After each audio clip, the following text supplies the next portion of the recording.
That's awesome. Good. Okay, so we're going to start with Pledge of Allegiance. I would love it, Nettie, if you would lead us in the pledge.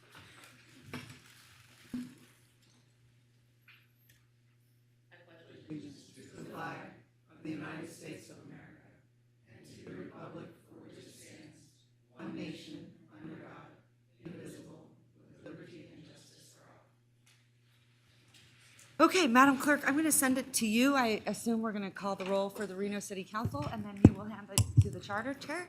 That is correct. Who's their chair? All right, Councilmember Breckus, absent at this time. Dewar. Here. Delgado. Weber. Jardin. I'm here. Reese. Sheevy. Here. Madam Mayor, you do have a quorum of the Reno City Council. Now we'll move on to the Reno City Charter Committee. Chair Marshall, absent at this time. Vice Chair Green. Work. Here. Leader. Here. Anderson. Absent at this time. Peak. Present. Brown. Here. Stevens. Here. Opferman. Here. Clifton. Here. Coleman. Here. Swinney. Here. Hoover. Mr. Vice Chair, you do have a quorum of the Reno City Charter Committee. Okay. All right, thank you so much. At this time, I'm going to send it right back to you, Madam Clerk, for public comment. Thank you, Madam Mayor. At this time, we have no public comment registered in the room. We've not received any correspondence. If you are an attendee in the Zoom meeting and would like to make public comment, please raise your hand at this time. All right. We do have one, so I'll go ahead and read our disclosure. It should be noted for those in the audience that comments are to be addressed to the mayor, council, and the charter committee as a whole. Comments heard under this item will be limited to 3 minutes per person and may pertain to matters both on and off the council's agenda. Please note that the council or charter committee may not take action upon any matter not agendized. When you're called on for public comment, please state your name for the record and begin speaking. The timer will begin when you say your name, and you will be afforded 3 minutes. Please be respectful while in this room. Warnings will be issued by the presiding officer if there's disruptive behavior, and you will be asked to leave. Our first public commenter today is Dayla Gibson.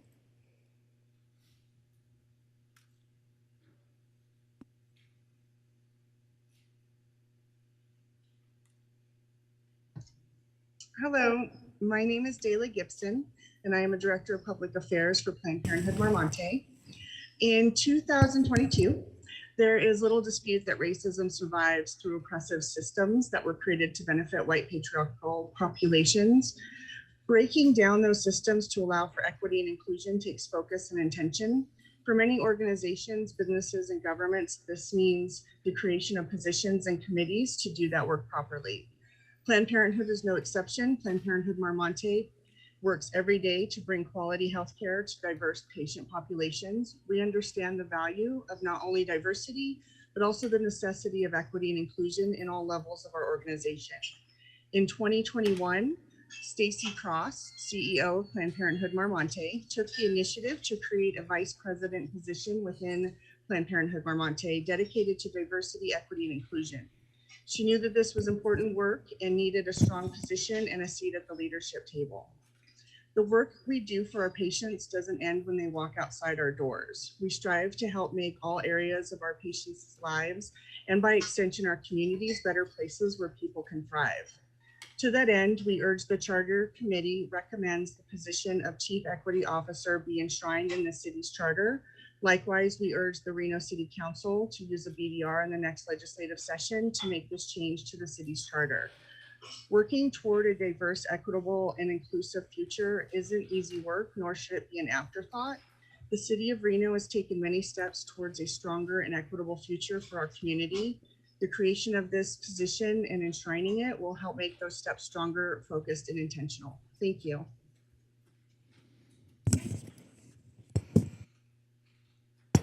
All right, Madam Mayor, with that, you have no additional public comment. So we're moving on to item A4, approval of the agenda, and I'm looking for a motion from either body. Okay, Move to approve. I have a motion. I have a second. All those in favor say aye. Aye. All those opposed? Motion carries.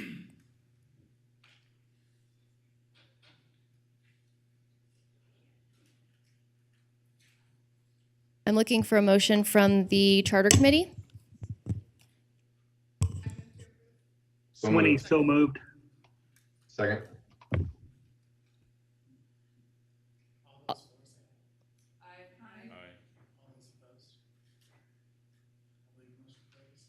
There you Thank go. Good. All right, moving on to item A51, which is an approval of the Reno City Charter Committee and Reno City Council meeting from August 22nd, 2018. All right, may I have a motion for the minutes? So moved. I have a motion. I have a second. All those in favor say aye. Aye. All those opposed? Motion carries. All right, I'm looking for a motion from the Reno City Charter Committee. So moved. Member Work. Matt Work, Miranda Second. Hoover, second. All those in favor say aye. Aye. Aye. Any opposed? Thank you. Moving on to item A52, which is the Reno City Charter Committee minutes for June 27th, 2022. So I'm looking for a motion from the Reno City Charter Committee. A motion from Tess Opferman, second from Rhonda Clifton. Oh, from Leader. Okay. All those in favor say aye. Aye. Any opposed? Do you have a vice chair? All right, thank you. Kelly, we're moving on to item B1.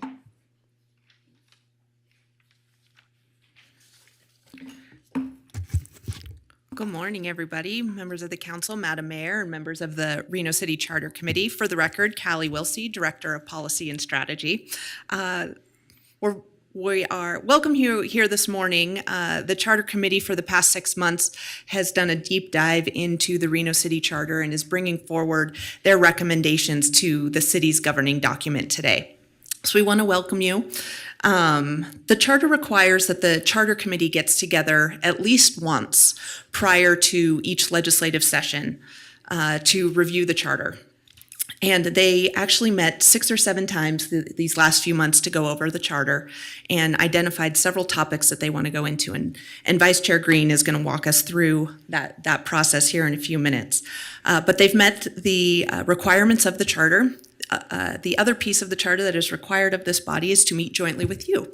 So we are here this morning to fulfill that and allow this body to present their recommendations to you. What is agendized today is for them to make those recommendations, present them, and provide the opportunity for you to ask questions or provide some feedback. Today, you do not need to determine what a BDR or what BDR will be selected. That is actually on council's agenda for next meeting. But we wanted to ensure you guys have this information for that conversation. In your packet, you do have their formal final report with recommendations, as well as all the minutes from their meetings for the last few months. So with that, I would like to introduce Mr. Dennis Green, the committee's vice chair, who is going to make today's presentation.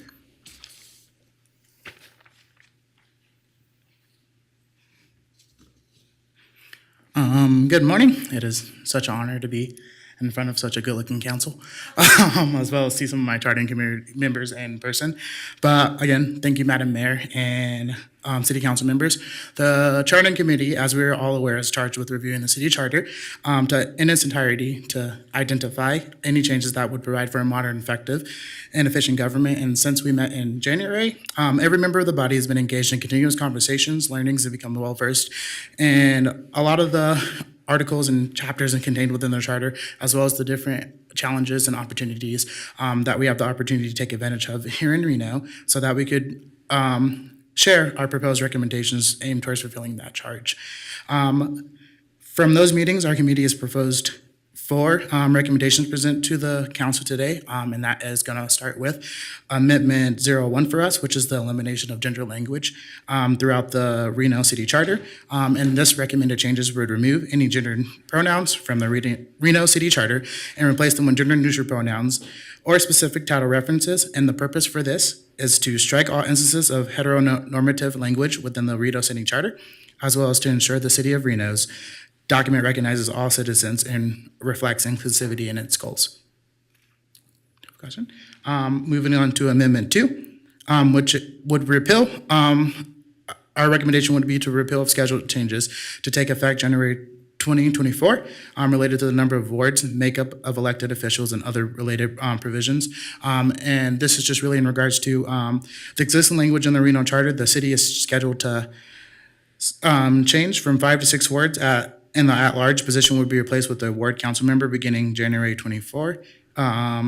This amendment would repeal the sections that would enact these changes and would retain the at-large position and maintain the 5 wards in the city.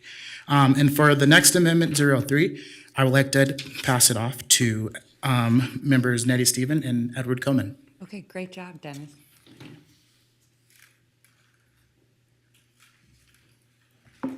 Good morning. I'm Edward Coleman.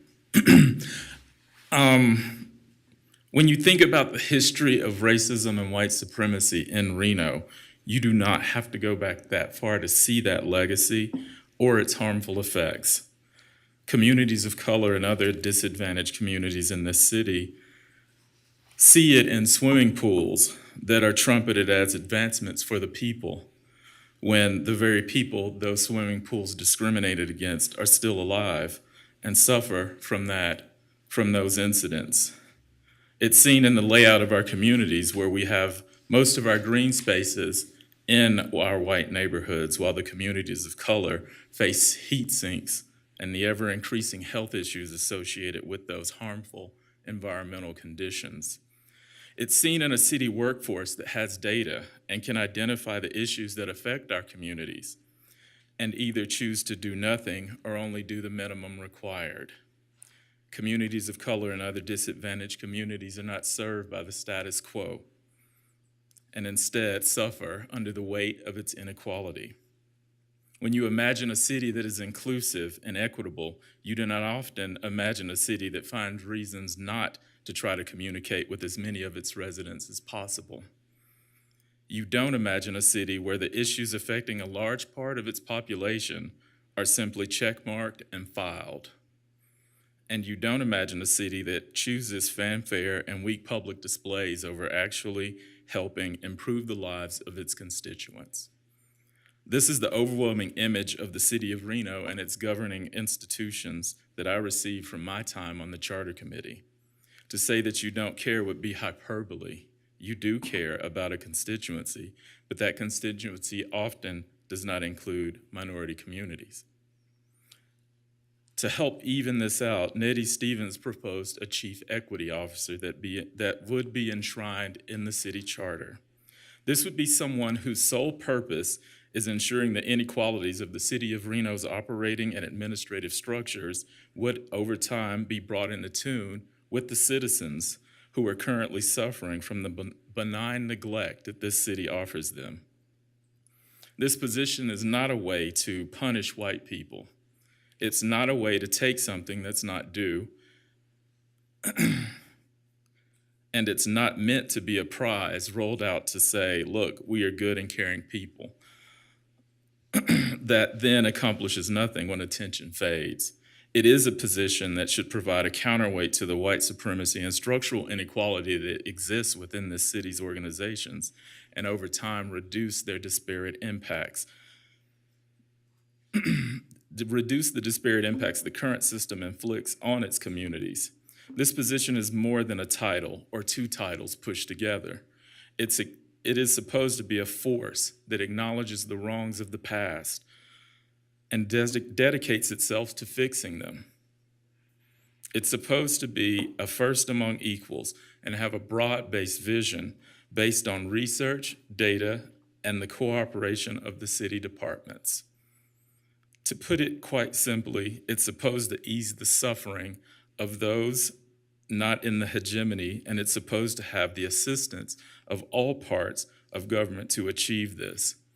We, people from the communities most affected, proposed this solution, and now we're going to give you the details of how this should be done to achieve a true vision of equity.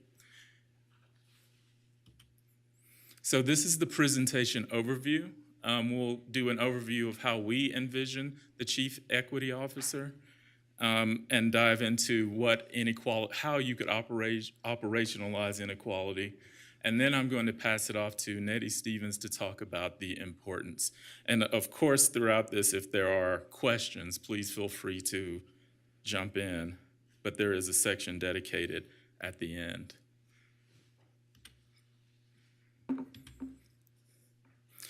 The CEO will be appointed and report to the Reno City Council. This position is a lateral to the city manager. The logic behind the lateral position is that to enact the needed changes, the CEO will have to be able to direct those changes with a mandate from the council. This signifies your importance in seeing equity increase, as well as sends the message that this is important work and is being watched at the highest levels of government.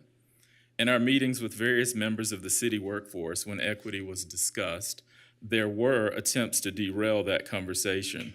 Research was presented that only looked at reasons not to implement equity. And overwhelmingly, city workers knew what the issues were in housing, in our parks, and in various other areas, and even presented data which supported those issues. And yet, they chose not to act. As noted in the proposed amendment, the CEO is responsible for providing strategic direction to the city council and city manager to establish and maintain a culture and systems of equity in the city of Reno. Proposals to increase equity made by the CEO will be based on research and adopted unless the city council can explain why more stringent measures are needed. And I'm going to come back to that in a second to explain the logic behind that. But right now, here, what we're really looking for is someone who can implement the broad-based city changes in areas where inequality has been detected. This is an integral tool of this position to drive the needed changes for the city of Reno and with the leadership of the city supporting it. Additionally, this is not a one-and-done process like a new position press release. This is going to require continuous work over a long time frame. Cultures do not change overnight. And to instill equity into the culture of the city of Reno, this position will need this level of authority and support from you all. Finally, this is not a usurpation of the rightful powers of the city council. As a weak council, you leave the running of the city to the city manager. As the city manager's equal, you would also leave the equity issues to the CEO and add your support as leaders in the community to intervene if you have specific information from your constituencies which you serve that would better shape the actions of the CEO. In effect, you would act in concert with the CEO based on input from your constituencies to make their recommendations better for everyone. Annually, the CEO will report on metrics they develop that assess the access, quality, procedural fairness, and outcomes of city equity initiatives. As a baseline, no new position at this level should be implemented without a way to gauge success. Doing anything other than that is setting that individual up for failure. Are there any questions about the overview of the CEO? Next, we're going to go to the operationalization of inequality. And just so you know, I am saying that word completely wrong. And I'm affected by allergies, so I'm not crying, even though I'm passionate about this. So if you see me dabbing my eyes, it's the air. So equality is treating everyone the same and giving everyone equal access to the same opportunities. Equity is about fairness in the distribution of opportunities and resources based on acknowledging that some groups of people face barriers to those opportunities.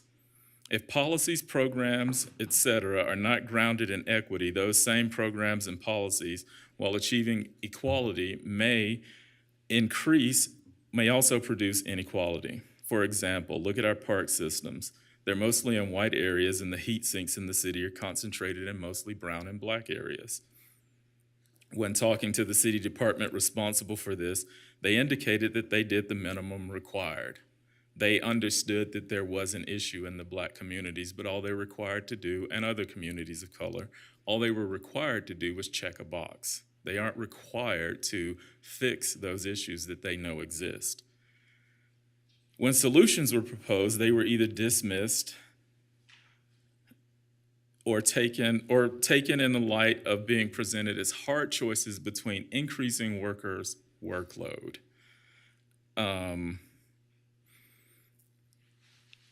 All of that should be taken into account, but it also shouldn't be used to not ease the suffering of constituents in this city.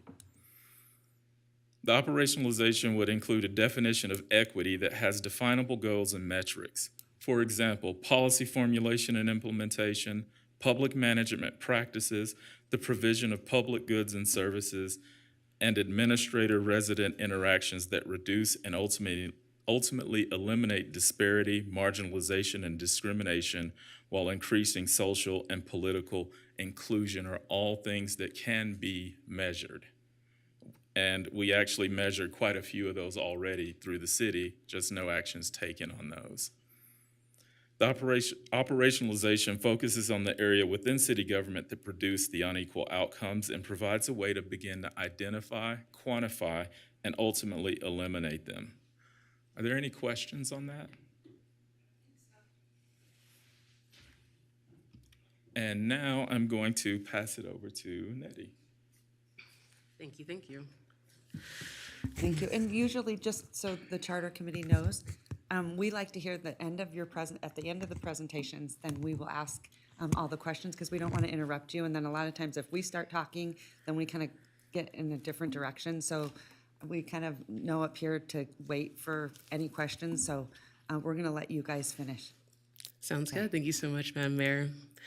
Good morning to each of Madam Mayor, as well as to members of the council and my fellow members on the Charter Committee. I'm very excited to be here talking about the importance of the CEO. I do want to add a little bit more context, especially to kind of how the conversations went during the different meetings that we had, kind of how we got here, as well as providing some background as to some cities in different parts of the country that have also done a very similar thing.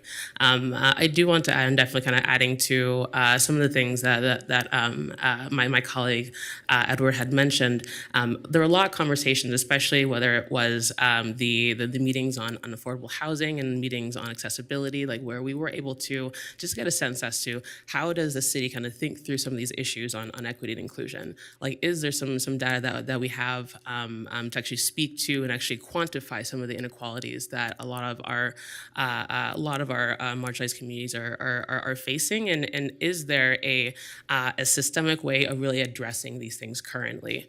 And so during these conversations and during these questions, it was a bit frustrating to see that there really isn't a systemic plan with respect to metrics and ways to ensure that equity is being forced, both internally in terms of hiring practices.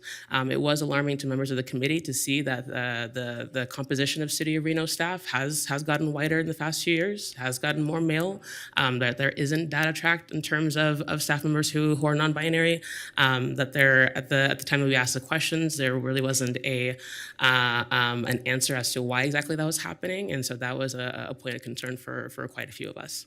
And additionally, especially when we're talking about housing, looking at some of the housing issues that are unfortunately being plaguing quite a few of our constituencies, whether it be, and this definitely be the most talked about one in terms of being rent burdened, but also the likelihood for somebody living in a household that does not have complete or working plumbing utilities, does not have complete or working kitchen utilities and appliances.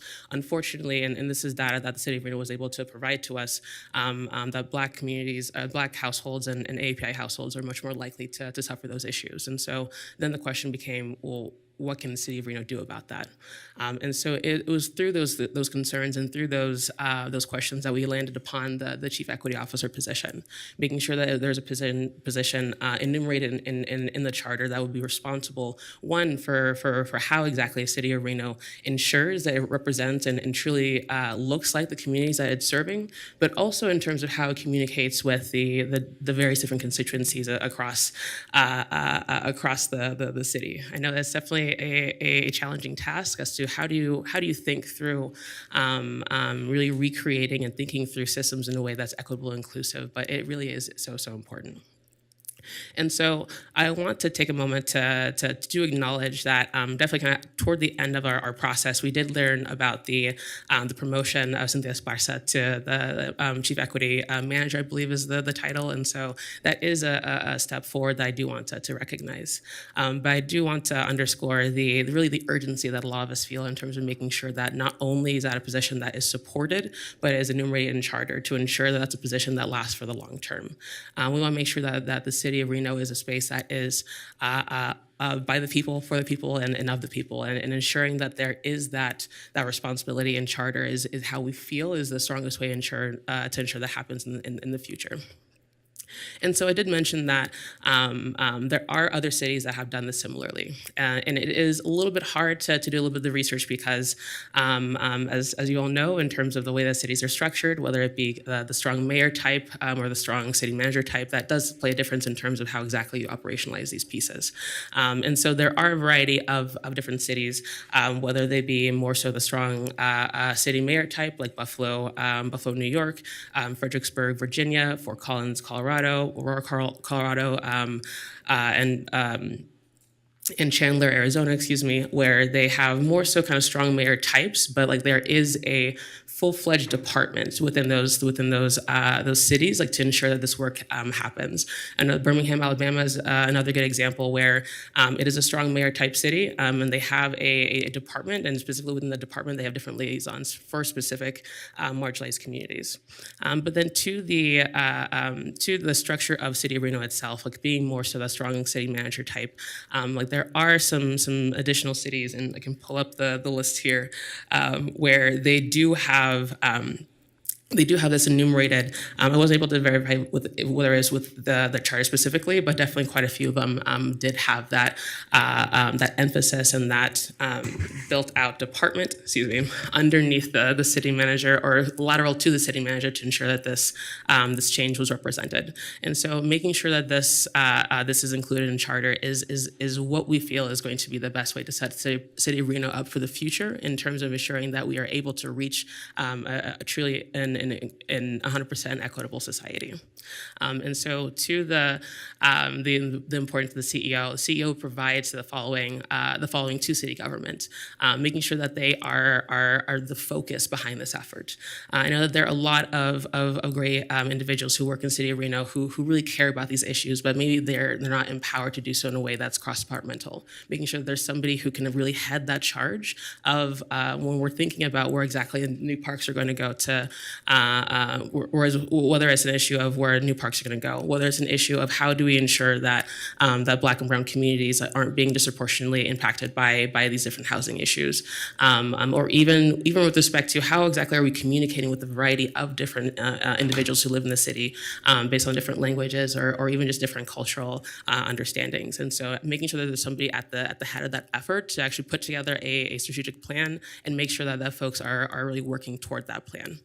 Culture. This is a really big thing. Whether it be the organizational development, organizational culture within the City of Reno, ensuring that we are able to attract more and more diverse folks to ensure that we're representing City of Reno, but also with respect to how City of Reno speaks to the different constituencies, how it gains that cultural, not just competence, but cultural humility in various different spaces. And so when it comes to public noticing of the different meetings and different committees, the more communities are tapped in. They're able to recruit more diverse citizens to the various different citizen committees like this one to make sure that they have that voice and that equitable representation. And so we want to make sure that is enumerated in charter, somebody responsible for doing that. And also community connections. And this is one where I definitely to Mrs. Esparza, having seen the way in which she's worked with different communities, I do feel a sense of encouragement in seeing her passion for this work. I just want to make sure that, and members of the committee want to make sure that we have somebody continuously in that position, whether or not the city manager leaves, which we hope he doesn't. I know that hiring a city manager is not an easy process, but whether it's him or anybody moving forward, we want to make sure that this is a responsibility that is carefully lined out in charter, that this is somebody who can put forward a DI plan that is accessible to city of Reno residents, that this is that the plan has metrics with respect to where exactly they want to be in terms of seeing that representation with respect to diversity, but also like metrics with respect to how many different communities, how exactly have we, whether it be in specific communities, like how exactly are we ensuring that input and that that feedback is being received, is being incorporated into the work that the city is doing, and that they're being tapped into and connected to the appropriate departments, especially for folks who have issues that are solved at the city level. And so these are the three main tenets with respect to why the position itself is important, but also why it's important to ensure that it's enumerated in charter. All right, fantastic job. Sorry about that. I wasn't sure, Councilman Reese, if we had to do the Heimlich on you. So yeah, that's a little scared there. So we sent Doug after you. Okay, fantastic. Do you still have more of a presentation? We do. Okay, One more just thing. let us know when you're finished and then we'll ask questions. Awesome, and thank you to members Stevens and Coleman for that presentation. So the last recommendation that we have just on our docket is 004, which is the addition of green infrastructure projects to the list of projects that could be authorized under local improvement law. And the amendment would add green infrastructure projects to a list of project types that could be authorized under local improvement law, which is typically used within financing tools such as special assessment districts. And the intent is to emphasize the importance of impacts to the urban heat island. But with that, I would like to wrap up our session and turn it over for questions, Madam Mayor. Okay, good. All right, fantastic. Really appreciate it. Usually I open up to the floor first. I just wanted to ask you, or else I'll forget. I think it's an aftermath of COVID brain.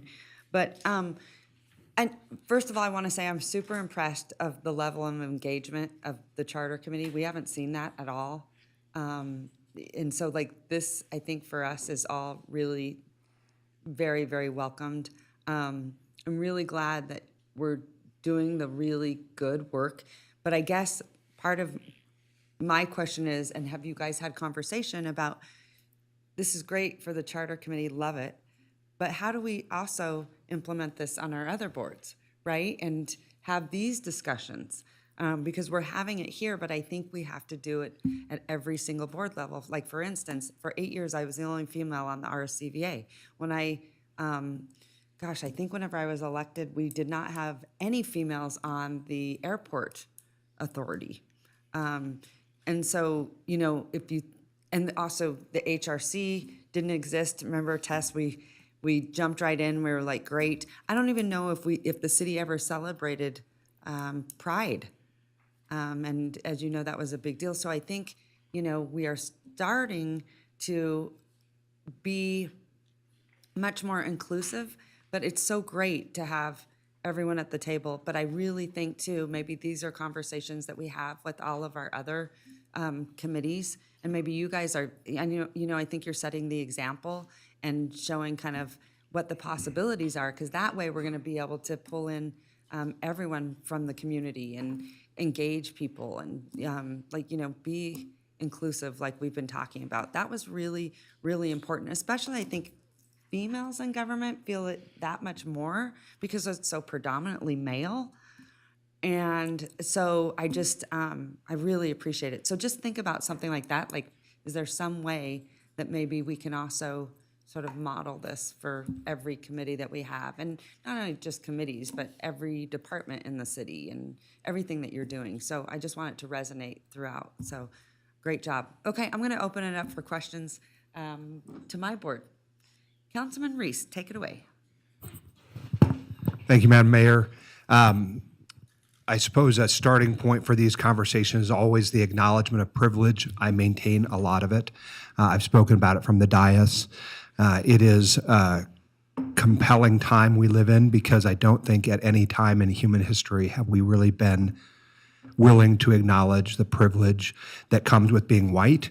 It also is a time in which there has to be an acknowledgement of the structures which have continued and do continue to exist that create and prop up racism. Some of those are undergirded by capitalism, and the impact that it has on communities of color is something that probably cannot be analyzed in the context of our time together today. But as a person of a great deal of privilege, I think it is important the work that you're doing, and the charter was not necessarily where I thought this work would come out of.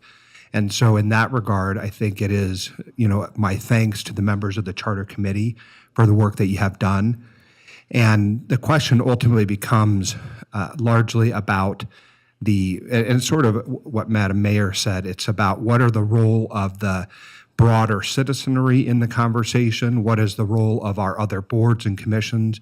Human Rights Commission is a good example. I don't know if this body has interacted with our other commissioners there, because there have been discussions about sort of more broadly equity-related issues. Sometimes on this side of the dais, we talk about diversity, equity, inclusion, and we use that as shorthand for HR speak. And I don't think that that's what this is. This is a bit beyond that. It's a step beyond that. And Mr. Green, you are in HR and a professional in that world, so you understand sort of the difference intuitively, but I'm not sure everyone does. So I thought that the definitional examination of equity was important here too. My questions are sort of broadly directed at this question of what do we include in the charter. The other issues I think are important issues that you have raised. I don't know a lot about some of them. One of them is the Green Building Initiative question. And I sometimes have to just start with the question of what is the charter and what is its function. And so I want to have maybe whoever desires to speak to it, maybe answer that question first. Like, what is the charter in this committee's mind? And then what are the things that are properly, identified as functions of the charter? And the reason I start with that is because oftentimes when I am out in the community and a citizen asks me a question about X, Y, or Z, I have to return to the charter functions that are identified there. And those charter functions broadly are, and the charter is very old. It was written hundreds of years ago, right? So it perhaps does not contemplate the changes we need in a current society. But it speaks to like public safety. It speaks to parks and recreation. It speaks to building and zoning codes. It speaks to business licensing. And I think the last one, oddly enough, which we don't do a very good job of, is the provision of a municipal band. And so again, I just want to understand what the Charter Committee's thought is about its function, what is the charter, because until we identify that, it's hard for me to move beyond sort of the limitations of that without perhaps a vote of the people to change that charter, which is another way in which the charter can be changed, right? I think we all acknowledge that the Charter Committee can advance its ideas, the council can adopt them as a bill draft request, and the legislature in its infinite wisdom might or might not change it. The other way around that, of course, is a vote of the people, right? So whoever would like to speak, it looks like maybe Nettie is intending. Member Stevens. Awesome. Thank you so much. And thank you so much for that question. It was, I think, a little bit surreal to realize I'm one of the veterans on this committee now. This is my third time around presenting a list of recommendations to this body. But that's, definitely an important question. Definitely something that we have to be grounded in. How do we view the city charter? What exactly does that mean to us? Definitely as a committee, but also as citizens of Reno ourselves.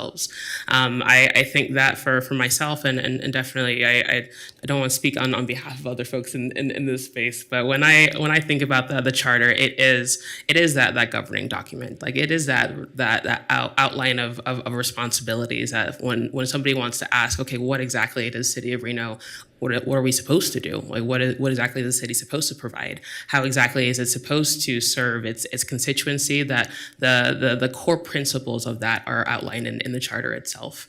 And so I think that's definitely important with respect to the pieces that you outlined of public safety, of business licenses, and a lot of those primary functions. And I think that the inclusion of the chief equity officer position like makes it clear that in addition to those things, transparency in how government works and in the composition of government and how exactly it is working to meet the needs of all of its residents, that too must be part of the founding document. And so that is the way in which I've viewed this process, especially kind of coming to the proposal, especially in Amendment 3, whether it's working with different community leaders and getting that input, and really making sure that it was as holistic of a process in terms of bringing this forward to you as we would love to see happen, especially as we are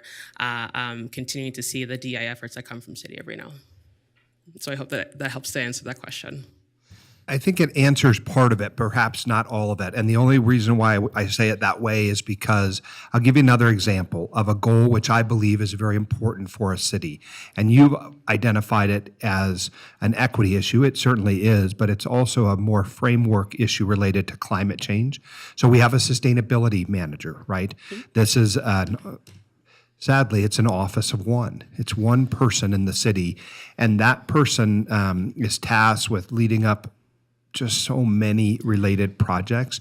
And so the question becomes, our priorities, I think, absolutely should align with our communities, and one of those is sustainability.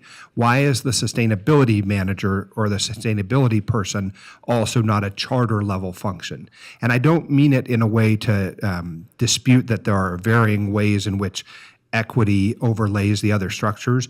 But if you start adding positions to the charter, which is a very difficult concept for me to just simply understand and get my head around, I'm trying to figure out why there would be a preference over maybe that one. And I'm picking on the sustainability manager, not because I want one of them to be more important, but I'm just saying it is one of the crises of our lifetime, climate change is, and yet there would be some preference expressed here to elevate one into the charter while one is not in the charter.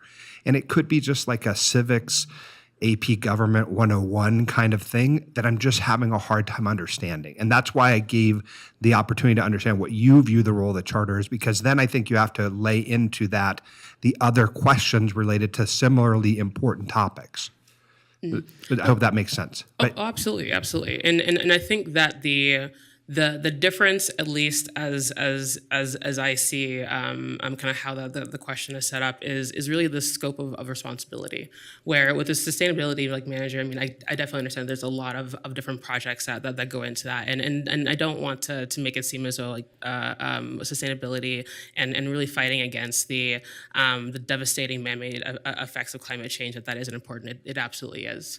I think that the difference though is that there are aspects of city department, whether it's the different departments themselves. I don't know if it's the process of reviewing business licenses, where that's not going to go underneath the scope of a sustainability manager. That would be underneath the scope of the chief equity officer in terms of ensuring that when folks even have the information to file a business license. If folks need information in languages other than English, that they have that information. If there's a question in terms of a denial of a business license, how exactly do they then communicate with the city in order to kind of figure out those questions? And I think that as of this point, and I'm just kind of using this as an example, right? That there are definitely folks in these spaces who want to make sure they're doing that work, but we want to make sure there's a systemic way of really operationalizing equity within all aspects of how City of Reno works. And so I think the difference really is in that scope.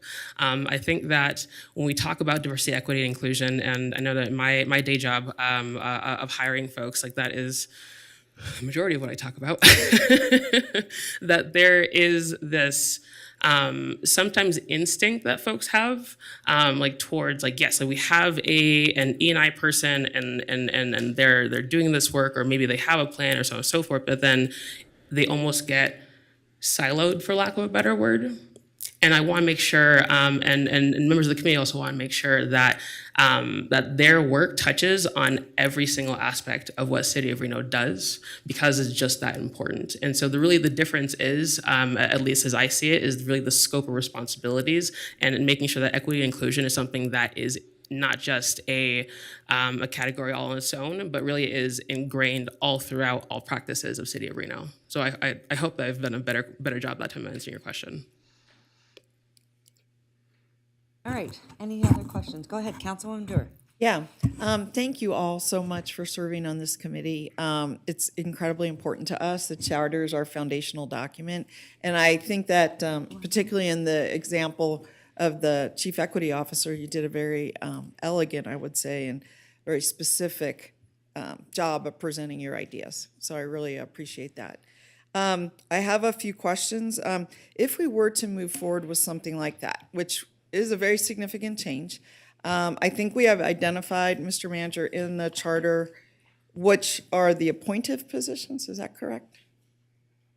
We've identified some appointed positions, but by and large, the appointed officers. Right, but they're identified in the charter, They're identified in the code. in the ordinance. Yes. Okay, so my question is, in order to move forward and better understand this particular issue, Ms. Stevens referenced data that have been collected on other cities and what some other communities are doing. And I didn't know, I know we're not voting today, but I thought prior to voting, it would be good just to get some of that information. The presentation was great, but I would love to look at some information, data, how other organizations handle this issue. It is very important, and it's not just, I know that, you know, it's all communities, I think is what I'm getting at here too. It's not, it's across the board. We are getting a more and more diverse city. And I think it's important to have it threaded through and integrated into everything we do. I just don't know what is the best way to do that. So that's what I'm asking for, is more information. Can I ask also, Commissioner Stevens, how would you like us to refer to you?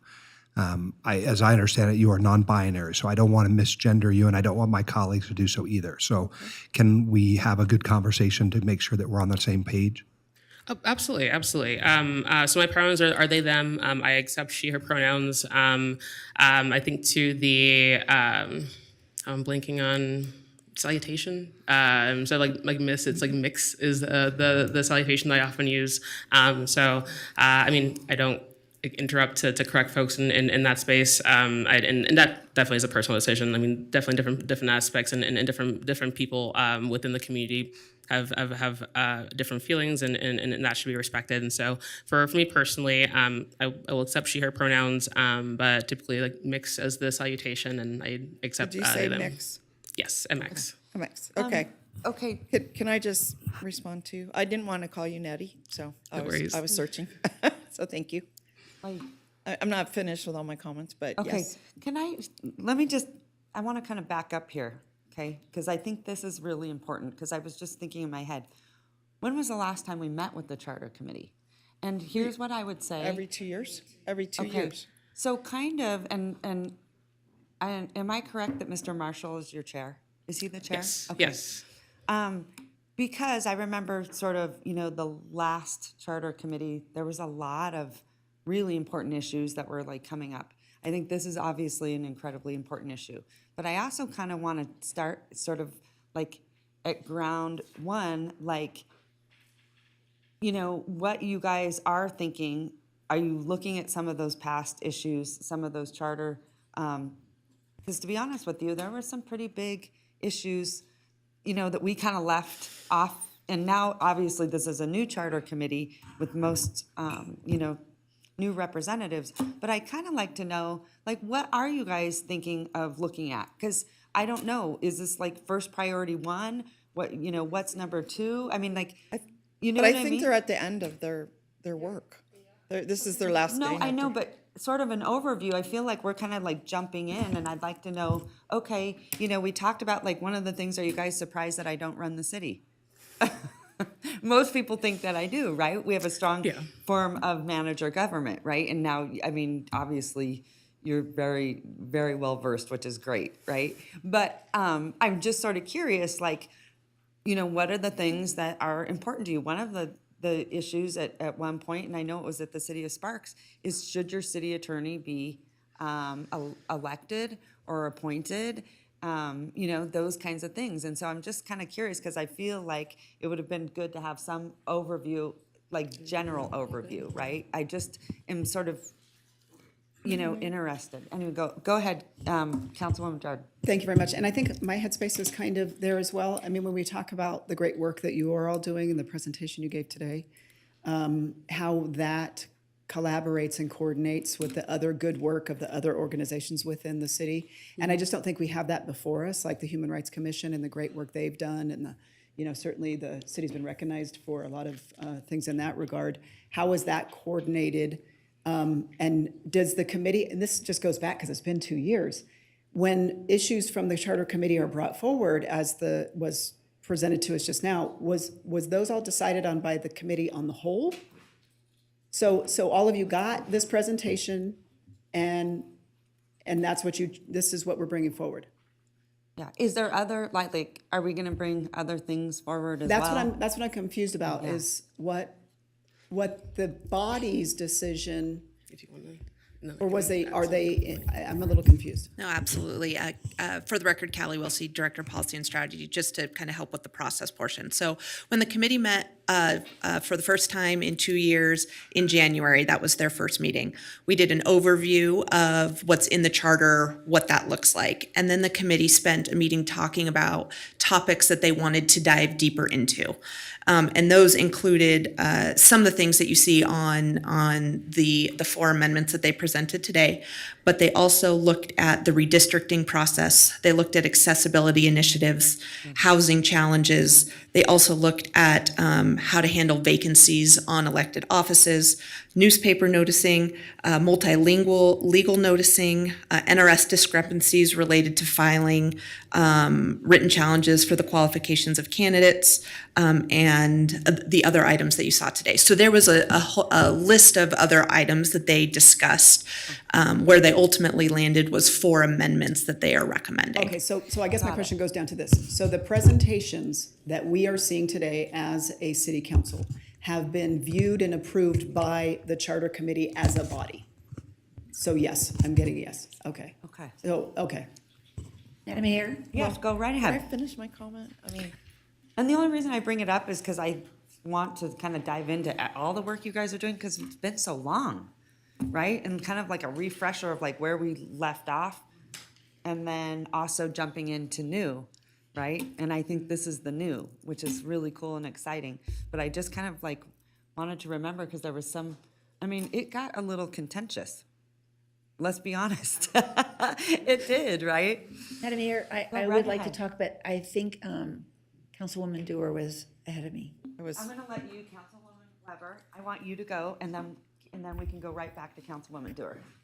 I just wanted to add that I really would like to hear from each of our members. They've come before us and have them just say a few words about, you know, what they learned and that sort of thing. And I think that would be very helpful to us. Yeah. And so I don't know if that's a possibility, but if those Yeah, that would like absolutely. to speak are recognized. Well, and the other thing is I didn't recognize everyone up on the screen, so good morning to all of you in Zoom land. Nice to see you, because we tend to typically focus on the people in the room, so I want to apologize. I'm going to go back to Councilwoman Dewar, and then at the very end, then we can kind of get sort of some of their feedback. Yeah, sure, no problem. Go ahead, Councilwoman Dewar. Okay. Let's just have everyone finish their questions and comments, and then we'll give it back to the Charter Committee. okay, well, we had quite a bit of back and forth about one topic with Mr. Reese, and so I just wanted to, I, like you, was wondering about some of the issues that were remaining on the table, and a couple that I was going to bring up were, one was the role of the mayor, because it has consistently, it may not be a compelling issue to you as charter members, but it certainly affects our daily life throughout our careers. And I have felt strongly that once the judicial system determined that the mayor and the council were the same job, that we should address that and formally. And I was surprised that the Charter Committee, I'm not surprised that you didn't recognize it as much of an issue, but it's a very important governance issue for us. And I at least wanted to raise it at this meeting and say I still think it's an important issue to be addressed. And we do have an opportunity next week, but I still think it's something that should be addressed. That whether it's strong or weak is really a problematic term for me, but what its role is, and that is a different role than the council. And the second thing I wanted to mention is that I recently went through a primary election and won with over 50%.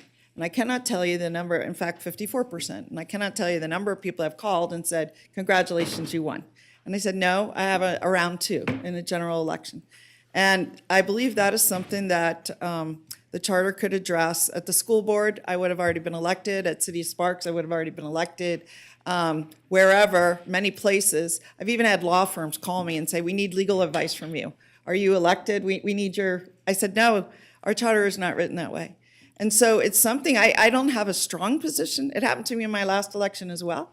Also got over 50% and ran an entire second general election. So it's more for consistency in our region and the confusion that it has created. It's not, for me personally, it wouldn't affect me whatsoever if we made a charter change. But I know other members here too have won elections with over 50% and have gone on to run again. So those are just 2 things that are sort of carryover issues to the mayor's point that I was curious, even if the charter committee didn't weigh in on those issues, it might be something our body decides to weigh in on. So, and then last question I had was I was kind of confused about which problem we were trying to solve on the green infrastructure. So I'm very passionate, I think most of you know, on these issues. And if you believe that there's something holding us back that we could address in the charter, I'd love to know more about that. And if it's important to identify, if we're moving forward with a charter bill, that's just a couple words. If it's important to identify that, then I wanted to hear more about that. Like, what's the problem we're trying to solve and how will this help solve it? So thank you, Madam Mayor. All right, you're welcome. Thank you. Appreciate the comments. Go ahead, Councilman Reese, take it away. Thank you, Madam Mayor. And just for my thoughts, look, we have scheduled this for 2 hours. We're not going to be able to resolve all the complex things that are being presented, I don't think. But I do want to have a couple more points of conversation about the CEO level proposal. I think Commissioner Stevens, you referred to some cities which have undertaken equity-related endeavors, but it was unclear, and I think even you suggested that it's hard to figure out, right? Because in Nevada, I think we are dealing with some things that overlay our government structure that are going to make this even more complicated if it's where we go. The first is this concept of how we choose and select our top person in the organization. So when our charter persons are hired and evaluated annually, that would be, in this case, Mr. Thornley and our clerk, Ms. Huntsman, those are all done publicly. And that process is not one which I think always benefits the hiring process. It makes for very difficult decisions at times. Although it looks to be more transparent, what it really does is it winnows down the pool of people who are willing to put themselves out there, because when they do that, they're signaling to their current employer their decision to leave.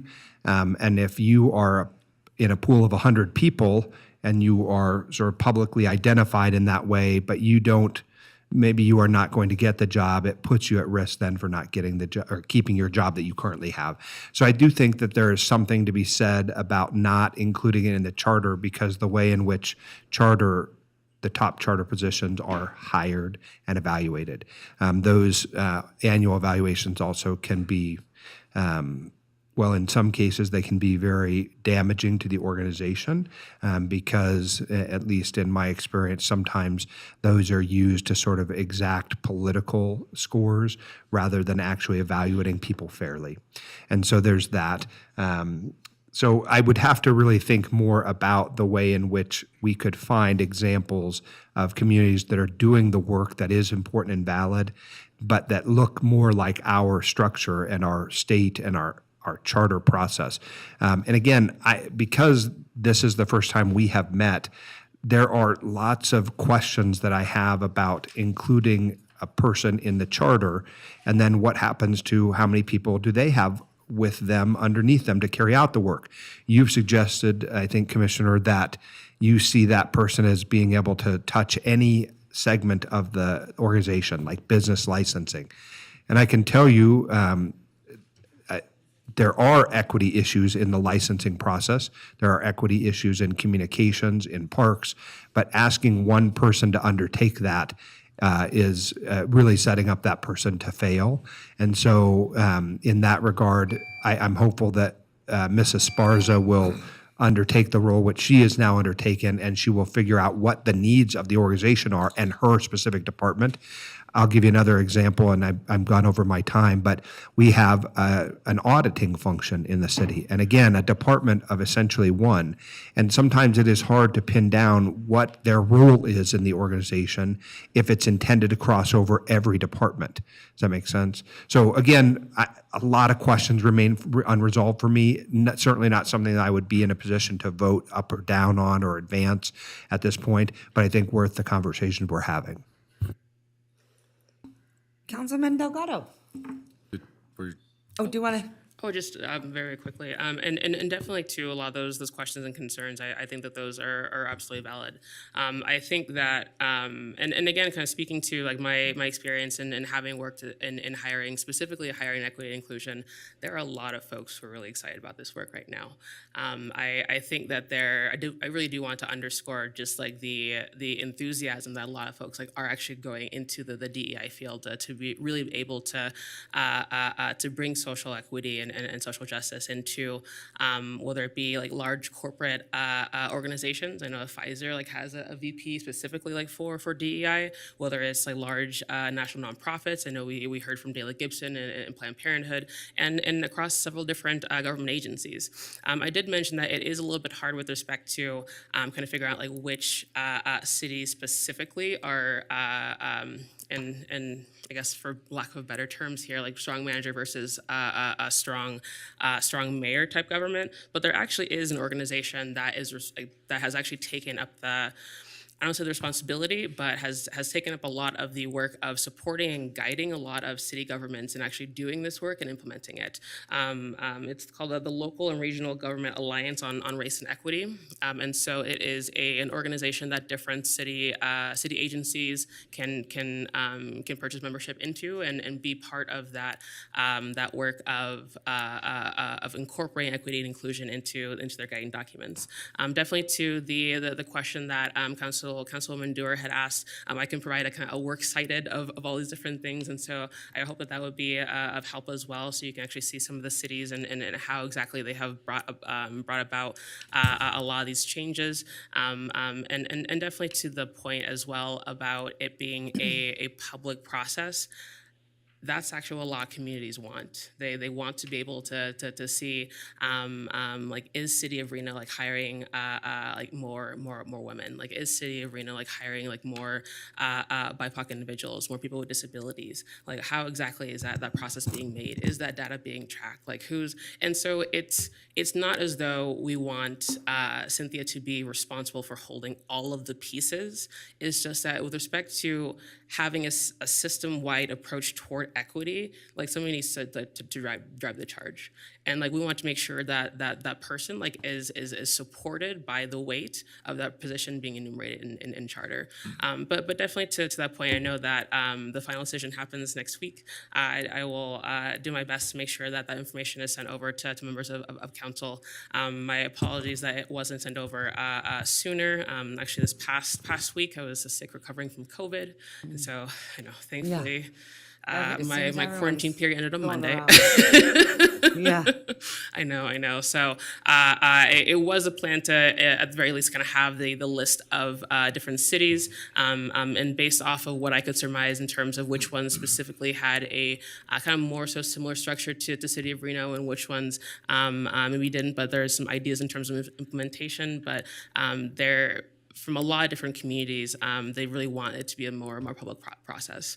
I would add, and then I definitely don't want to take up too much space in this regard, but like to the announcement of Mrs. Barca's promotion. Again, I think that that's a good step forward, but it did seem to a lot of different communities of, I mean, like, was the NAACP asked in terms of what this position should look like, or were there other organizations like that are steeped in these communities that were consulted for input in terms of how exactly this was brought together? I know that in Fort Collins, for example, they actually had at least 20 different workshops with the public, so they can get input in terms of like who exactly would their next chief diversity officer be. And so that was actually how they came to that decision.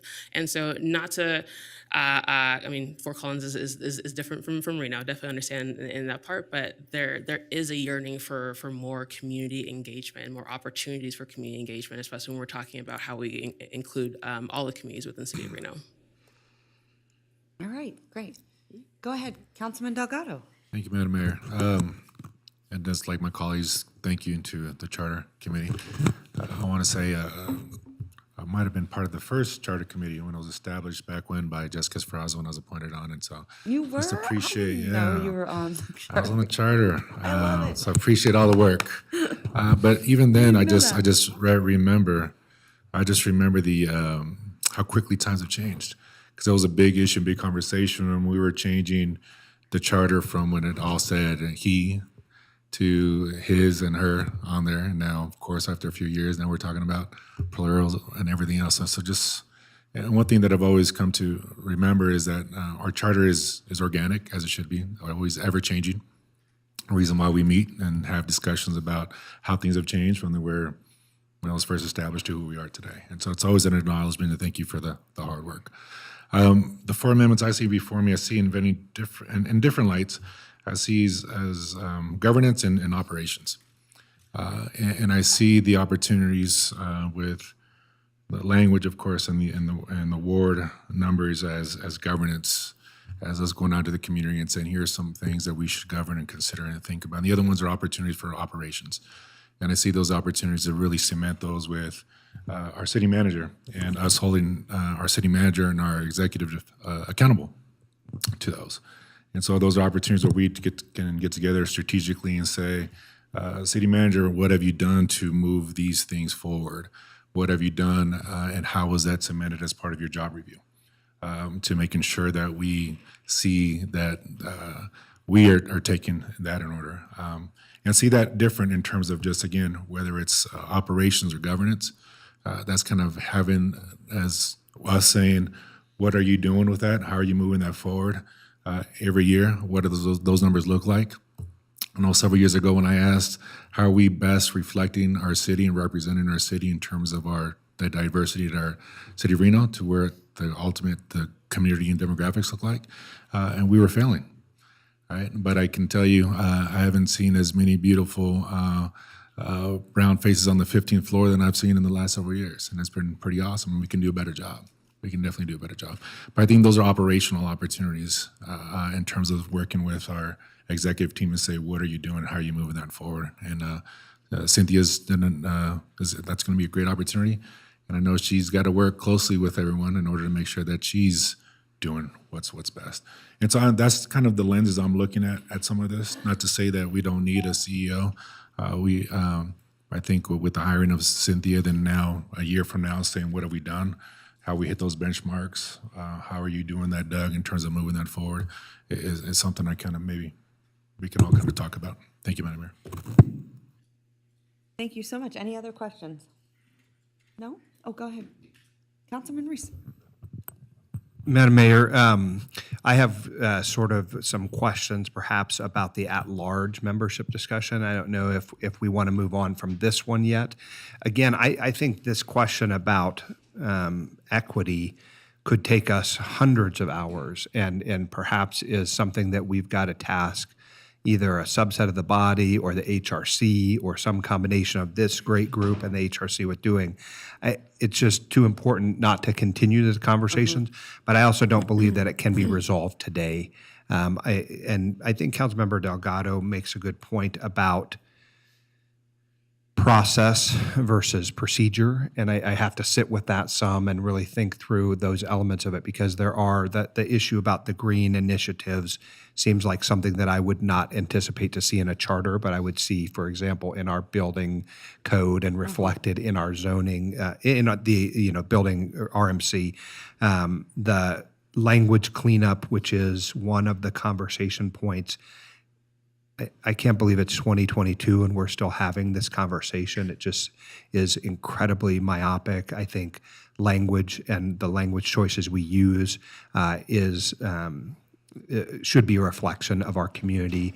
And so those are, for me, an easy, it's sort of like language cleanup in the charter. And then the last one is this question about the at-large member. And I don't know, Vice Chair Green spoke to the that change about not eliminating the at-large position.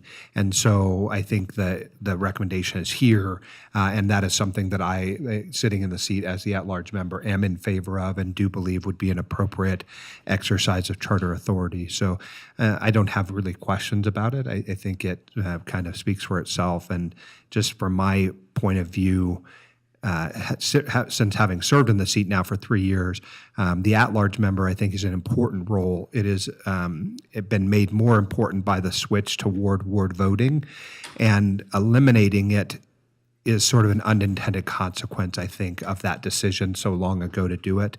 The at-large member, I think, plays a role in building bridges across the wards, and I think the word that I had originally thought the word was some sort of tribalism, but it's more parochialism, as one of my colleagues and I discussed. It behooves us all to think about the city collectively, and I think we all try to do that as best we can. But having a mayor and an at-large member and a council member that really are responsive to all the issues within a particular neighborhood or ward, it means that we have given our community more options for connecting with their elected representative, and I don't want to see that reduced. So again, lots of good conversations today. For my part, the green issue is one that belongs in our building codes. The language cleanup is a no-brainer, and we should have done that many years ago. Thank you to Commissioner Leader for really leading that fight all along. The issue about equity inclusion needs considerably more time than I think we're able to give it today or even in the near future. And then the issue of the at-large staying should be the thing that I think this should go up through the food chain when we come to do it, and ultimately go to the legislature and see if that is their will as well. All right, thank you. Would you like to come on up? Okay. And just to say, I know that we have one council member that's on a tight schedule, so I want to make sure we get through this entire agenda, okay? Okay. Go right Additionally, ahead. Madam Mayor, just to note, Member Peak will have to drop off here shortly as well. He just notified us. Okay. All right. Hello, I'm Nancy Ann Leader, Hold on. and Councilman Weber. I just wanted to make sure that if, after Ms. Leader speaks, if anyone else wants to speak, and if we could allow him. And is that there some way, opportunity. Madam Clerk, I don't know if you're getting any communication from the Zoom individuals, if they want to speak too? Do you have a way they can raise their hand or something? Because I'm not paying attention to. That's okay. any The of committee that. members on Zoom, if they want to speak, are more than welcome to raise their hand. Okay, and great. then we I'm can not call. paying attention, so I apologize if I Thank did you. not acknowledge you. Okay, go ahead. hi, both Councilman Reese and Councilman Dorr have mentioned questions about our proposed charter change number 4. So I thought I could speak to that. But before doing that, you also have addressed, and also Councilman Jordan did, history of the Charter Commission and how it actually works. I think I've been a member of Charter Committee for 4 times now. And this time, we discussed some of the proposals from prior time, which is the language changes and also the ward changes. So there is some continuing discussion. However, since each charter commission or charter committee is of new members have different issues. And so new issues come up each time. So there is some holdover, but there's also a lot of change. Okay? Yeah. And that's good to know. Good, Yeah. we appreciate it. Okay, to the proposal number 4. You listened to Edward discuss the issue of equity, and he even used examples in equity or basic fairness in describing some of the differences in the city. We can see the differences in the city. In some part, that's because of history. But that doesn't mean we should not consider addressing the issue and changing for our present and our future. Yeah. So the issue of equity arose in our minds, and also of climate change, which Councilman Reese mentioned. So do those kinds of issues belong in a charter? Well, our position is yes, because the charter is our basic framework for the city. It says where we want to be. What should this city look like? And what should be our operations? What should be our procedure? What should be our governance, as Councilman Delgado spoke of? So, in looking at the existing charter says that a general power of the City Council is enacting and enforcing measures dealing with the health of the city and sanitation. Okay? The NRS, the Nevada Code, says that cities are to provide for promoting the health, safety, general welfare of the inhabitants thereof. Okay, so in our charter, we have a list of the kinds of improvements that we want to do in the city. If you look at the list, they in no way address equity. There are, as number 5, park projects. But as Edward was explaining, park projects, that's just a check off the box. But how you determine park projects, pardon me, that's not here. There's no kind of guidance. So our proposal is, in addition to all of these 14 things that the city feels it should do as local improvement, we'd add green infrastructure projects to combat the urban heat island. Why the urban heat island? That addresses climate change. It addresses health. And it addresses equity. Madam Mayor. Yeah, thank you. Thank you for explaining that. And I just wanted to point out to my colleagues. So there is an extensive list in the charter for local improvement law.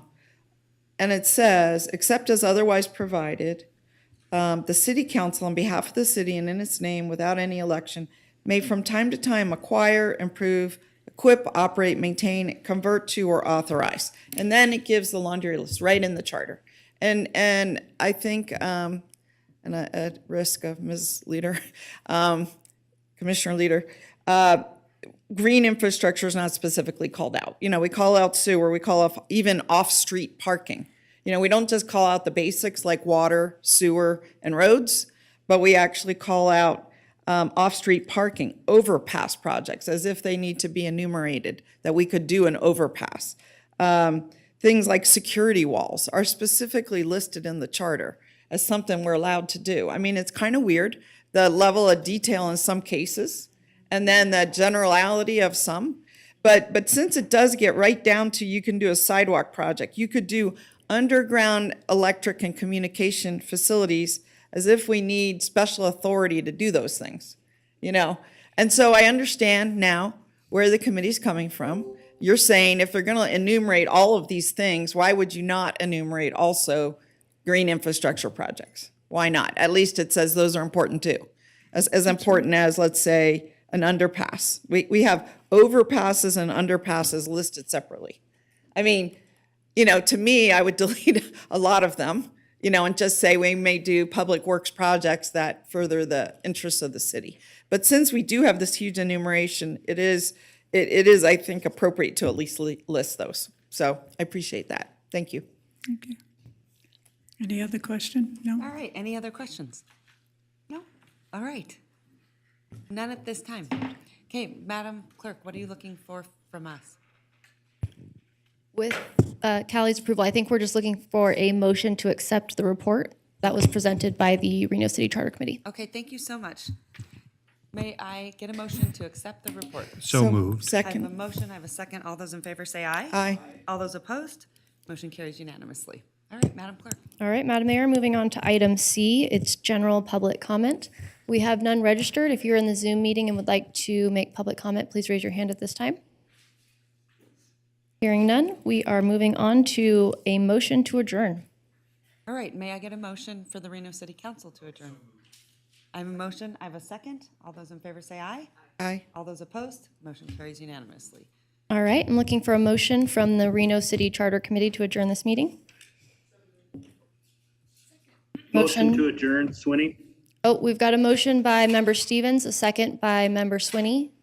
All those in favor, please say aye. Aye. Any opposed?